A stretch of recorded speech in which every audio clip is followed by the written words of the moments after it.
お疲れ様です。飯田さんキッチンです。今日はですね、ワンポットパスタでトマトソースパスタの基本の作り方をご紹介します。ワンポットパスタは鍋一つでパスタを茹でる、具に火を通す、ソースまで仕上げるをやってしまう超画期的な調理方法なんです。これ実はアメリカ生まれらしいんですよね。でもワンポットパスタって悩みが案外多い調理法でもあって、パスタ同士がくっついちゃうとか、水の量がいまいちわからないなどなどよく聞くんですよ。今回はその悩みを解決したワンポットパスタでトマトソースの基本の作り方をご紹介します。この動画を見ていただければワンポットパスタでトマトソースマスターになれますよ。はい、材料の確認ですね。パスタ、水、塩、油、お好きな具、あとトマトジュース。これだけです。トマトパスタはトマトジュースで作るとめちゃくちゃ楽なんですよ。このワンポットパスタでやると。それでは早速今日は2種類作っていきます。今日はですね、玉ねぎとウインナートマトワンポットパスタと冷凍餃子でワンポットミートソースパスタを作ります。じゃあまずパスタを折ります。水入れます。油入れます。油の種類はお好きなやつでいいです。オリーブオイルでもサラダ油でも OK です。塩入れます。好みの具入れます。これ冷凍餃子ですね。これでミートソースパスタができちゃうんです。で、火をつけて沸騰させます。で、実はまだトマトジュースはこのタイミングでは入れないです。ここがワンポットパスタのパスタ同士がくっつかないポイントです。しっかり沸騰したらこうやってオイルとパスタが絡むようにちょっと軽く混ぜてあげます。こんな感じですね。たったこれだけなんですけど、パスタ同士がくっつかなくなります。だからトマトジュースをここのタイミングで入れます。これで軽く混ぜて再沸騰させます。で、この1回沸騰する前にトマトジュースを入れちゃうとパスタ同士がよくわかんないんですけどくっつきやすくなっちゃうんですよね。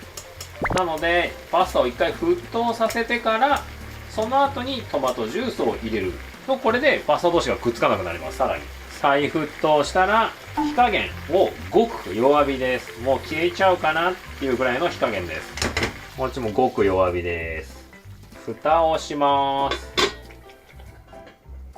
はい、これで蓋をしてからパスタの袋の表示時間煮ていきます。これでだいたいいい硬さになります。で、一つここで注意点があるんですけど、早茹でパスタを使うときは茹で時間が5分以下の場合でも蓋をしてから5分煮てください。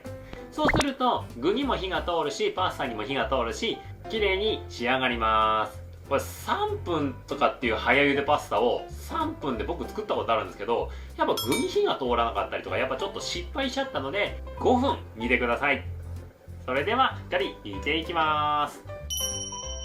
はい、それでは時間になったので蓋取ります。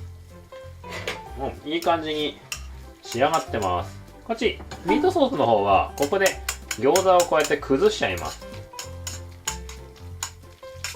いい香りがしてきました。じゃあこれも軽く混ぜてもらって、これでさっきのやっぱ火加減なんですけど、強すぎるとやっぱちょっとトマト系は焦げ付きやすいので本当にごく弱火をおすすめします。ではちょっと味見バッチリです。もし薄かったらここの段階でちょっと塩で味を整えてみてください。それでは盛り付けます。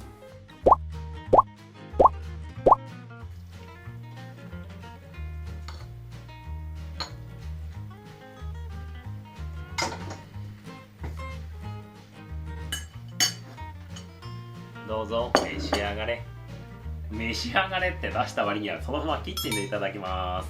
ノーマルトマトパスタの方から。うまっ。トマトの味すんごいよく染み込んでますね。個人的にはほんとレトルトのトマトソースよりか3倍ぐらいうまい感じしますね。ほんと15分ぐらいでできちゃいますから。はい、こっちミートソース。さあ、餃子でミートソースできてるんでしょうか。できてるんでしょうかっていうか、作ったのお前だろって話なんですけど、ミートソースですね。うまい。ちょっとニンニクが効いて少し餃子寄りな味はするんですけど、しっかりミートソースになってます。これはこれでめちゃくちゃありです。はい、さあいかがだったでしょうか。今日はワンポットパスタの基本トマト編をお送りいたしました。今日は鍋で作ったんですけど、1人分だったら電子レンジでも簡単に作れちゃいます。その電子レンジで作る方法はまた概要欄に僕のワンポットパスタ専門サイトがあるので、そちらを見てみてください。